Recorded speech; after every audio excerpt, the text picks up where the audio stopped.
दोस्तों, आज की कक्षा में बहुत ही महत्वपूर्ण बिंदु में आपके टीजीटी पीजीटी कला विषय से लेकर संबंधित हुआ हूँ। जैसा कि आप जानते हैं कि पिछली कक्षा में हम लोगों ने पहाड़ी चित्रकला पे अध्ययन किया था। हमारी पिछली कई ये 5वीं वीडियो है पहाड़ी चित्रकला से संबंधित। पहाड़ी चित्रकला के अंतर्गत दोस्तों हमने महत्वपूर्ण शैलियों पे चर्चा किया, कुछ अन्य शैलियों पे भी चर्चा किया। आज उसी कड़ी में एक शैली है गढ़वाल शैली, जो कि आपके सामने उपस्थित हूँ मैं लेकर के आज प्रस्तुत हूँ। तो आज का हमारा बिंदु होगा गढ़वाल शैली, जो कि आपके पहाड़ी चित्रकला के अंतर्गत एक उपशैली, एक यह शैली आती है जो पहाड़ी क्षेत्र के अंतर्गत पनपने वाली शैली है, जिसका नाम है गढ़वाल शैली। तो नमस्कार, मैं राहुल सर आप सभी का आपके अपने चैनल इस पूर्वांचल कैरियर क्लासेस पे बहुत बहुत स्वागत करता हूं दोस्तों। तो आप बने रहिएगा, अपनी निगाहें एकदम बनाए रखिएगा इस स्क्रीन बोर्ड पे। बहुत ही महत्वपूर्ण शैली आपके सामने लेकर उपस्थित हूँ, गढ़वाल शैली। ये गढ़वाल शैली, ये गढ़वाल क्षेत्र आखिरकार है कहाँ, और इस गढ़वाल क्षेत्र में जो शैली पनपी, विकसित हुई, पुष्पित हुई, पल्लवित हुई, उसी को इस स्थान के नाम से जोड़कर दे दिया गया नया नाम। इस शैली का क्या नाम दे दिया गया? गढ़वाल शैली। ये पहाड़ी क्षेत्र में पनपने वाली शैली है, जो कि आपके उत्तराखंड में, कहा उत्तराखंड में ये गढ़वाल क्षेत्र पड़ता है। गढ़वाली एक भाषा भी है, आप पढ़े होंगे हिंदी में, कुमाऊनी, गढ़वाली, नेपाली, ये भाषाएं पहाड़ी क्षेत्रों में बोली जाती हैं आपकी। ये गढ़वाल क्षेत्र दोस्तों, गढ़वाली भाषा भी वही बोली जाती है, क्योंकि गढ़वाल क्षेत्र जो है कहाँ पड़ता है? आपके उत्तराखंड में पड़ता है। और एक मुकंदी लाल महाराज है, बैरिस्टर साहब, बैरिस्टर बैरिस्टर मुकंदी लाल, मुकंदी लाल, इन्होंने दोस्तों ये जो नाम है बैरिस्टर मुकंदी लाल, ये नाम याद रखिएगा। इन्होंने इस गढ़वाल शैली को, आप एक प्रकार से कह सकते हैं कि इस शैली को प्रेरित करने का कार्य इसी मुकंदी लाल, बैरिस्टर मुकंदी लाल ने ही किया। किस शैली को प्रेरित करने का काम, आगे बढ़ाने का काम, यही गढ़वाल शैली को। कौन? मुकंदी लाल। आप देखेंगे दोस्तों, जो यह गढ़वाल शैली है, ये गढ़वाल शैली, ये दोस्तों 17वीं सदी में उदित होती है। कब उदित होती है? 17वीं सदी ईस्वी में यह गढ़वाल शैली उदित होती है दोस्तों। और आप देखेंगे 17वीं सदी ईस्वी में उदित होती है, और 18वीं सदी ईस्वी में, 18वीं सदी ईस्वी में यह एक प्रकार से कह सकते हैं कि पूर्ण रूप से विकसित हो जाती है। क्या हो जाती है? पूर्ण रूप से विकसित हो जाती है। कौन सी शैली? यही गढ़वाल शैली दोस्तों, ध्यान रखिएगा, जिसका उदय, जो उदित होती है आपके 17वीं सदी ईस्वी में, और यह शैली आगे चलकर यानी 18वीं सदी ईस्वी में अपने विकास को पूरा कर लेती है, अपने एक प्रकार से कह सकते हैं कि चरम को प्राप्त कर लेती है। यानी वही चीज कहा जा रहा है कि जो 18वीं सदी में यह गढ़वाल शैली अपने पूर्ण रूप से अपने आप को विकसित कर ले जाती है, विकसित कर ले जाती है। कहने का मतलब अपने चरम को पहुंच जाती है। आप देखेंगे कि एक बड़ा ही महत्वपूर्ण नाम मिलता है वाचस्पति गैरोला महाराज का। वाचस्पति गैरोला महाराज, इन्होंने कांगड़ा शैली की उपशाखा माना है इस गढ़वाल शैली को। इस गढ़वाल शैली को कौन? वाचस्पति गैरोला। क्या नाम है दोस्तों? वाचस्पति गैरोला। इन्होंने दोस्तों इसे, यानी किसे?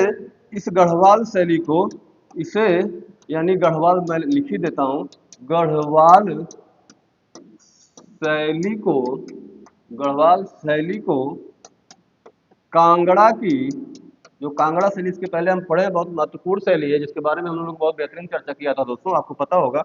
तो कांगड़ा, जो हमारा नया भाई बहन हमसे जुड़ा होगा, जो नए मास्टर साहब जुड़े होंगे, तो सर आप लोगों से भी हम कहेंगे यही कि पिछली कक्षा अगर आप नहीं देखें तो जाकर देखिए, जो कि बहुत महत्वपूर्ण, बहुत बेहतरीन तरीके से और बहुत लाजवाब कंटेंट के साथ आपको प्रस्तुत किया गया है। तो आप देख सकते हैं, मन करेगा तो लाइक सब्सक्राइब करिए लीजिएगा। कहा जा रहा है मास्टर साहब आप लोग का, है कि नहीं? चलिए देखिए, तो भाई निःशुल्क लेकर चल रहे हैं हम लोग, तो इतना तो कह ही सकते हैं ना।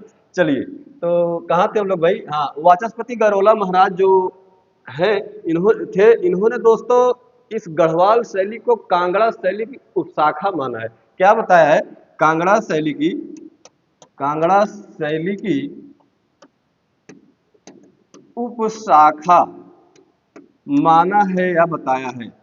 चलिए, ये बात याद रखिएगा, चूंकि बहुत महत्वपूर्ण लाइन है ये कथन आप हर कीमत पे याद रखेंगे, क्योंकि क्वेश्चन सीधा सीधा हम देखें कि प्रीवियस ईयर में यही सीधे क्वेश्चन में पूछ लिया था।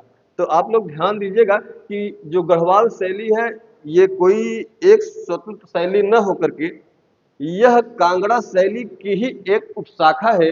ऐसा कौन मानता है दोस्तों? ऐसा वाचस्पति गैरोला महाराज का कहना है, इनका मानना है। ये बात याद रखिएगा। और आपने देखा कि 17वीं सदी में ये ईस्वी उदित होती है, जन्म लेती है एक प्रकार से, और आगे चलकर 18वीं सदी ईस्वी में यह अपने आप को पूर्ण रूप से विकसित कर लेने का काम करती है। दोस्तों आप देखेंगे कि इस गढ़वाल क्षेत्र का, किस क्षेत्र का? इस गढ़वाल क्षेत्र का और गढ़वाल शैली में एक बड़ा ही अच्छा चित्रकार था जिसका नाम था मोलाराम। क्या नाम था? मोलाराम। दोस्तों बहुत ही लाजवाब, बहुत ही बेहतरीन, यानी सर्वगुण संपन्न आदमी था, व्यक्ति था। कौन? यही मोलाराम। ये मोलाराम दोस्तों आप देखेंगे कि ये अच्छा, एक बहुत ही बेहतरीन चित्रकार तो था ही था, यह एक अच्छा चित्रकार था और साथ ही साथ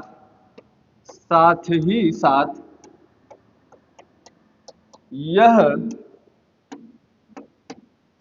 एक बहुत ही अच्छा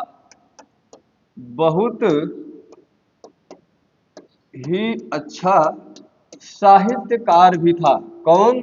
मौलाराम साहित्यकार भी था। ये बात याद रखिएगा, एकदम टोंगा में गठिया ले वाला बात है मास्टर साहब लोग, क्योंकि बड़ा फैक्चुअल चीजें, ये सारी चीजें कहीं ना कहीं घूम फिर के आपको मिलते रहती है। और हमने पहले भी बताया है, आज फिर बता रहा हूं कि अब जो पेपर बनेगा आपका इस बार टीजीटी और पीजीटी का, जिन प्रश्नों की संख्या पहले 2-4 हुआ करती थी, आज उन प्रश्नों की संख्या लगभग 20 से 30 हो जाएगी। अर्थात कहने का मतलब किन प्रश्नों का? जो आपके कथन कार्य करके आते हैं और कूट वाले आते हैं, इस प्रकार के प्रश्नों की संख्या आपको अधिक देखने के लिए मिलेगी। ये मैं बार बार आपसे कह रहा हूं, इसलिए अपने आप को बहुत बेहतरीन तरीके से प्रिपेयर करके चलिएगा, क्योंकि आपको छोटी छोटी बातें पता रहेंगी। क्योंकि कूट में होता क्या है, जो कूट मिलान आता है उसमें छोटी छोटी बातों को ही 4 ऑप्शन में रख दिया जाता है और आपसे मिलाने के लिए कह दिया जाता है। आपको जब कुछ पता नहीं रहेगा तो क्या हाथ मिलान करेंगे? हाँ, उसमें से कम 2 एक जानते रहेंगे तो मिला ले जाएंगे, थोड़ा सा दिमाग लगाएंगे। उतना सर आप लोग जानते हैं, आप लोग सब कुछ जानते हैं, बस मैं आपको आपका रिवीजन करा रहा था सर। देखिएगा कि मोलाराम नाम को याद रखिए। ये जो मोलाराम है, ये नाम को भुलाया मत भाई लोग, चकाने से कि ये टॉपिक के गढ़वाल शैली के, ये सलमान खान हो, ये अमिताभ बच्चन हो, ये संजय दत्त हो। कौन? यही मौलाराम। यानी अच्छा, मौलाराम आप देखेंगे कि मौलाराम का बड़ा योगदान भी रहा है। इस जो गढ़वाल शैली है इसके विकसित होने में मौलाराम का भी बहुत बड़ा श्रेय रहा है। यह बात भी याद रखिएगा। आप देखेंगे कि यह मौलाराम एक बहुत अच्छा चित्रकार था, साथ ही साथ यह एक बहुत अच्छा साहित्यकार भी था। दोस्तों मार साहब लोग, सर यह चित्रकार के साथ साथ बहुत अच्छा साहित्यकार था। इसने, आप देखेंगे कि ये जो गढ़वाल शैली है, इस गढ़वाल शैली को विकसित करने में इसका भी बड़ा श्रेय रहा है। और इस गढ़वाल शैली में बड़े ही खूबसूरत और बड़े ही सुंदर सुंदर चित्रों का निर्माण किया है किसने?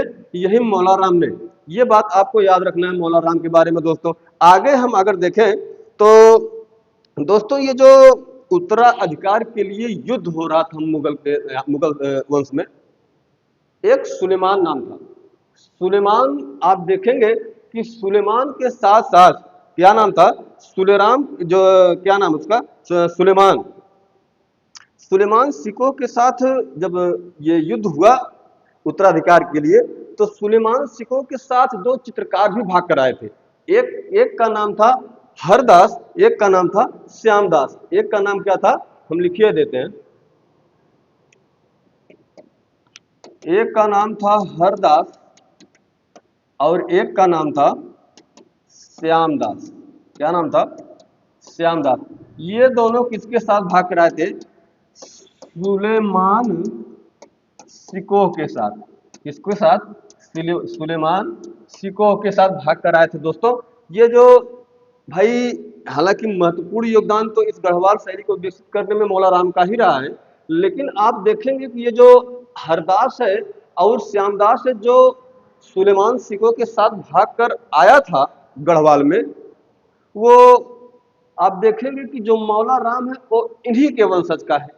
मैं सीधा सीधा यही कहना चाह रहा हूँ आपसे कि हमने पहले पढ़ा कि मौला राम नाम का चित्रकार इस शैली का हीरो है, लेकिन वो अगर उसके वंशजों की बात कर लिया वो किस वंश का है, तो यही जो सुलेमान सिकों के साथ हरदास और श्यामदास दो चित्रकार भागकर आए थे गढ़वाल में, इन्हीं का वंशज वह मौला राम है। यही बात मैं आपको जोड़ने के लिए कब से प्रयास कर रहा था, आप जहां तक उम्मीद करता हूँ बात समझ में आ गई होगी। अच्छा, आप देखेंगे कि इस शैली में दोस्तों इसकी अपनी एक बड़ी अच्छी एवं निजी विशेषता भी है। किस शैली की? इस गढ़वाल शैली की। इसमें आप देखेंगे कि जो पुष्पित एवं यानी एक प्रकार से कह लीजिए कि पुष्प लगे हुए जो वृक्षों के घने जंगल बनाए गए हैं, जो चित्रित किए गए हैं इस चित्रकला में, इस शैली में, मतलब पुष्प युक्त फूल युक्त घने जो पेड़ एकदम जंगल है, उन जंगल को चित्रित किया गया है। और साथ ही साथ नारियों अथवा पुरुषों के माथे पर चंदन का टीका बड़े आकार में लगाया गया, जो कि इस शैली की अपनी एक निजी एवं प्रमुख विशेषता है। ई बतिया मार साहब लोग सर्जी लोग टोंगम गठियाला, ये चीज आपको भूलनी नहीं चाहिए भैया, नहीं तो बड़ा समस्या हो जाएगा। हम बात कर ले कुछ प्रमुख चित्रकारों की, तो दो प्रमुख चित्रकार का नाम आप याद रखिएगा इसमें। प्रमुख चित्रकार क्या लिखिए भैया, ध्यान दीजिएगा। प्रमुख चित्रकार किस शैली के दोस्तों? इस गढ़वाल शैली के। दो प्रमुख चित्रकारों में आप एक मौला राम को तो जान ही रहे हैं, मौला राम, और दूसरा नाम याद रखिएगा चैतू शाह महाराज का। किसका? चैतू शाह महाराज का। इनके अलावा भी दो चार चित्रकार हैं, अगर आप जानना चाहें तो जान लीजिए, लेकिन महत्वपूर्ण आपके लिए मौला राम और चैतू शाह ही है इस गढ़वाल शैली के। आप देखेंगे एक बालक राम है, क्या नाम है? बालक राम। एक है तुलसी राम, तुलसी राम किस शैली में? इसी गढ़वाल शैली में। बालक राम है, तुलसी राम है, लेकिन याद रखना है मौला राम और चैतू शाह को आपको एकदम याद रखना है। बकिया आपने देखा कि जो सुलेमान सिकों के साथ भागकर दो चित्रकार आए थे, उनको भी आप इसी में ऐड कर चुकी है, वो भी इसी शैली के अंतर्गत काम किए, जो कि मौला राम के वंशजों में से आते हैं। मौला राम उन्हीं के वंशज का है। एक श्यामदास है, श्यामदास, और एक हरदास है, हरदास। ये कुछ महत्वपूर्ण नाम हो गए गढ़वाल चित्र शैली के चित्रकारों के। इसमें तो महत्वपूर्ण नाम है ये मौला राम चाचा और चाचा चैतू शाह। दो भाई के याद रखो हमारे मार साहब लोग, मौला राम और चैतू शाह को, क्योंकि मौला राम अधिकतर आपको देखेंगे कि 95% उम्मीद यही रहती है, और पूछा भी गया है कहां से? मौला राम से। लेकिन आप है चौथी शाह को जानते रहिएगा, ये भी बहुत अच्छी चित्रकारी की है। बकिया इन लोगों को अगर नहीं जानेंगे, तुलसी राम, बालक राम, हरदास, श्यामदास, तो कोनो बात ना। लेकिन मार साहब लोग मौला राम और चैतू शाह को आप लोग जानते रहिएगा, ये हम आपसे बार बार कहेंगे। अब हम बात कर लेते हैं इसके अंतर्गत जो कुछ प्रमुख चित्रकार है, उस बार चित्रकार तो हमने देख लिया, कुछ चित्र बने गए हैं, कुछ चित्र बनाए गए हैं किसके? इस गढ़वाल शैली के प्रमुख चित्र।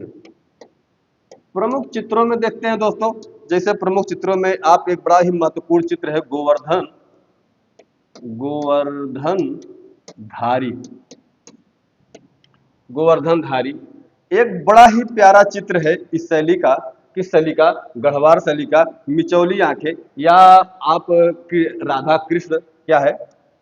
राधा कृष्ण, इनका भी एक बड़ा ही सुंदर प्रिय, मतलब प्रिय कह रहे हैं, बहुत ही अच्छा चित्र बना है।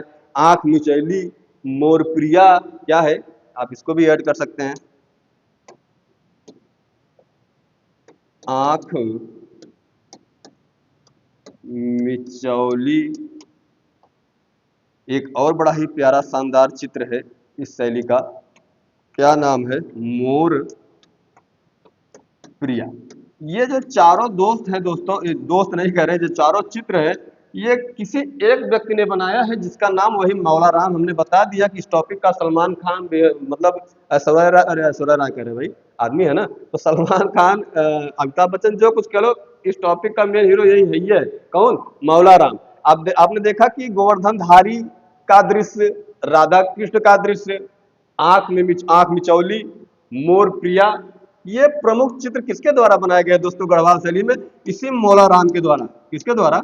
मौला राम के द्वारा। यही मौला राम ने ये जो चार चित्र मैं आपके सामने प्रस्तुत किया हूँ, लिखा हूँ, एक एकदम अखिया से स्कैन किया मार साहब लोग एकदम, मतलब एक मस्तानी भी देख सकते हैं, इसी का बनाया हुआ है मस्तानी। क्या है? मस्तानी। ये भी चित्र जो है इसी मौला राम ने ही बनाया है। ये बात को याद रखिएगा, पांचों चित्र जो है मस्तानी है, गोवर्धनधारी है, मोर प्रिया है, राधा कृष्ण है, मस्तानी है, ये पांचों चित्र दोस्तों किसने बनाया है? यही आपके मौला राम चाचा बनाए हैं भाई, कि मार्शल लोग याद रखा। उसके बाद एक राजा ललित शाह अपने सेवकों के साथ, उनको भी लिख देते हैं, आप जानते रहिएगा। राजा राजा ललित शाह शाह अपने सेवकों के साथ का दृश्य।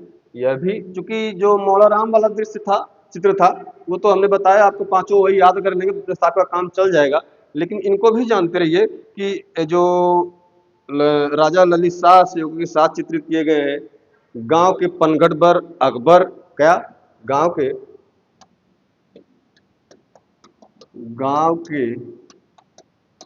पनघट पर अकबर का दृश्य।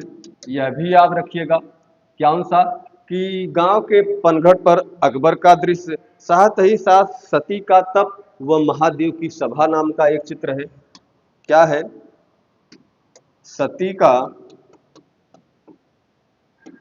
तप व महादेव की सभा, यानी सभा, ये भ है, हाँ, सभा का दृश्य। दोस्तों, ये जो मौला राम ने हमने ऊपर पढ़ा कि मस्तानी है, मोर प्रिया है, आंख मिचौली है, राधा कृष्ण है, ये जो गोवर्धनधारी है, ये जो पांच दृश्य हमने देखे, ये किसके द्वारा चित्रित किए गए थे? वह मौला राम के द्वारा चित्रित किए गए थे। हमने देखा कि कुछ अन्य चित्रों में, ये तो प्रमुख चित्र हो गए, हम कुछ अन्य चित्रों की बात कर ले तो अन्य चित्रों में राजा ललित शाह अपने सेवकों के साथ चित्रित किया गया है। गांव के पनघट पर अकबर का दृश्य चित्रित किया गया है।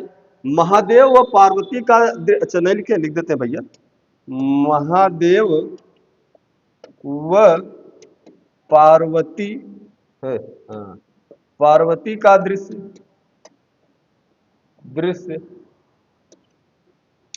सती का तप व महादेव की सभा का दृश्य। आप देखेंगे यादव महिला का अपहरण। क्या है?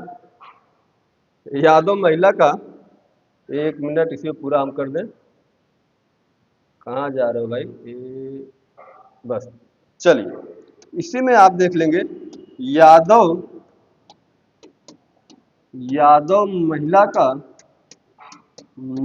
का अपहरण का दृश्य।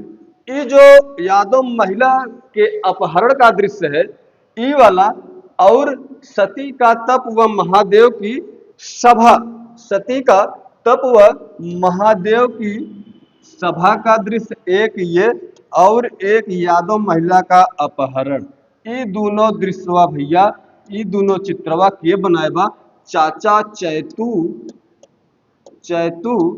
शाह बनाए हैं। ये चीजिया याद रखा, थोड़ा सा और साफ सुथरा लिख दी, के बनाए बा, ए भैया मिटत का है ना वो, ए भैया, हाँ, चाचा चैतू शाह, ध्यान दीजिएगा, यह चाचा चैतू शाह, इन्होंने ही इन दोनों चित्रों को चित्रित किया है। दोस्तों, ये बात याद रखिएगा, अगर फोटो वोटो खींचे मन फोटो वोटो भैया खींच सकत है तो हर लोग मर्जी बा, लेकिन जानत रहा ना खींचबत, दो एक बार वीडियो देख ले खुदे समझ में आ जाए, ऐसा कोनो बात ना हो, चूंकि आप लोग पहले से कुछ जानते हैं तो थोड़ा सा रिवीजन हो याद, आप लोग को खुदा याद हुई। लेकिन अगर कुछ समझदारी हमारे वो भाई दिखाएं, वो मार साहब दिखाएं जो अभी जल्दी से की है शुरू तैयारी, तो वो इसको नोट भी कर सकते हैं। नोट नहीं करना चाहते फोटो खींच के मतलब इसके साथ ले लें, या अखिया कुतरिया से स्कैन कर लें, है ना सर? चलिए, ये तो हो गए प्रमुख चित्र। कुछ अन्य महत्वपूर्ण चित्रों पे भी हमने चर्चा कर लिया। आइए आगे बढ़ते हैं। आगे बढ़ते हैं। अच्छा, आप देखेंगे कि इसी गढ़वाल शैली में, इसी गढ़वाल से क्षेत्र से संबंधित, इस शैली से संबंधित, गढ़वाल से संबंधित दो महत्वपूर्ण पुस्तकों का नाम भी याद रखिएगा आप। एक है गढ़वाल के इतिहास, इसको जानते रहिएगा। एक आपका गढ़वाल के इतिहास के साथ साथ आपका गढ़वाल पेंटिंग है। गढ़वाल वंश का इतिहास और गढ़वाल पेंटिंग, ये दोनों चीजें याद रखा। दो पुस्तकें हैं, अगर हम कह दें इस शैली की प्रमुख पुस्तक, दो पुस्तकों का नाम याद रखिएगा। एक है भैया, एक है आपका जिसका नाम है गढ़वाल पेंटिंग और दूसरा है गढ़वाल वंश का इतिहास। गढ़वाल वंश का इतिहास, ये दो पुस्तकें आपको अपने ज़हन में बना के रखनी है इस गढ़वाल क्षेत्र से संबंधित, गढ़वाल शैली से संबंधित। एक गढ़वाल पेंटिंग नाम की पुस्तक और एक गढ़वाल वंश का इतिहास नाम की पुस्तक। ये जो गढ़वाल पेंटिंग नाम की पुस्तक है, इसके रचयिता हैं आपका, मैं थोड़ा सा कलर चेंज कर दूं, इसके रचयिता है वही बैरिस्टर मुकंदी लाल। कौन है? मुकंदी लाल बैरिस्टर। और ये जो इसके आपका गढ़वाल वंश के इतिहास नाम की जो पुस्तक है दोस्तों, इसके रचयिता आपके वही मौला राम है। कौन है? मौला राम। मैं समझता हूं कि ये दोनों पुस्तकें आप भूलेंगे नहीं, इसकी पुस्तकें हैं, ये भी आप याद रखेंगे। क्योंकि क्वेश्चन अगर थोड़ा सा कठिन बनाना होगा, थोड़ा सा पेपर को हाई लेवल पर लेके जाना होगा, तो यहाँ सबसे क्वेश्चन बनना यही सबसे बनेगा और कहीं से नहीं बनेगा। तो देखिएगा, ये दो पुस्तक आपको किसी तरह भूलना नहीं है। हम बात कर लेते हैं इस शैली की, दो चार बिंदु में जान लेते हैं एक लाइन में कि इस शैली की अपनी कुछ विशेषताएं भी है। इस शैली में आप देखेंगे दोस्तों कि इसमें जो चित्रों में रेखांकन किया गया है, चित्रांकन में किया गया रेखांकन काले रंग से किया गया है, काली स्याही से किया गया है। इसकी एक बड़ी अच्छी विशेषता कि इसमें जो रेखांकन हुआ है वह काली रेखा से हुआ है तथा नारी एवं पुरुषों के माथे पर, ललाट पर जो है चंदन के बड़े बड़े टीके लगाए गए हैं, वही जो टीका लगाया जाता है। इसमें आप देखेंगे कि हाशिए जो बने हैं किस शैली में, इस गढ़वाल शैली में, गढ़वाल शैली के अंतर्गत बने जो हाशिए हैं दोस्तों, हाशिए वे स्वर्ण रंग से बने हुए हैं। किससे? स्वर्ण रंगों, या आप कहीं कहीं रजत के रंगों का भी प्रयोग किया गया है, प्रधानता आप हमेशा स्वर्ण रंगों को ही देंगे। तो आपसे अगर पूछ ले कि हाशिए स्वर्ण रंग के किस शैली में बनाए गए हैं, ये आप सीधा सीधा आंसर दीजिएगा, इसी गढ़वाल शैली में बनाए गए हैं। आप देखेंगे कि इसमें इसी के साथ साथ मोर है, चकोर है, नीलकंठ है तथा तिब्बती कौवों का भी अंकन किया गया है इस गढ़वाल शैली में। तो दोस्तों मैं समझता हूं कि गढ़वाल शैली के लिए इतनी सारी बातें बहुत बहुत आपके लिए सफिशियंट है और बहुत एक्यूरेट मैटर, बहुत ही शानदार मैटर। आप कहीं से भी मैच करा लीजिएगा, आप हर जगह से 20 पढ़ेंगे, 19 कहीं से नहीं पढ़ेंगे, एनीवन कहीं से भी। तो दोस्तों मैं समझता हूं कि सारी बातें आपको बहुत बेहतरीन तरीके से समझ में आई होंगी। मैं अब उम्मीद करता हूं कि अगली कड़ी कल लेकर उपस्थित होऊंगा, तब तक आप सारी चीज़ों को पढ़ेंगे, बढ़िया से याद करेंगे। तब तक के लिए दोस्तों आप पढ़ते रहिए, व्यस्त रहिए, मस्त रहिए। धन्यवाद।